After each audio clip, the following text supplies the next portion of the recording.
I-try nyo na ang ganitong luto sa chicken. Bago ang lahat, i-marinate nyo muna ang chicken sa oyster sauce, soy sauce, pepper, calamansi. Another ingredients, onions, garlic, laurel, optional na chili. Iprito ng bahagya ang white onions for toppings. At saka iprito ang marinated chicken. Okay na to.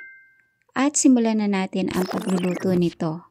At saka natin ilagay na ang prinito nating marinated chicken. At saka maglagay na ng paminta at ibuhos na ang marinated sauce at maglagay ng water at ilagay na ang laurel at optional na chili. At takpan ng 10 minutes.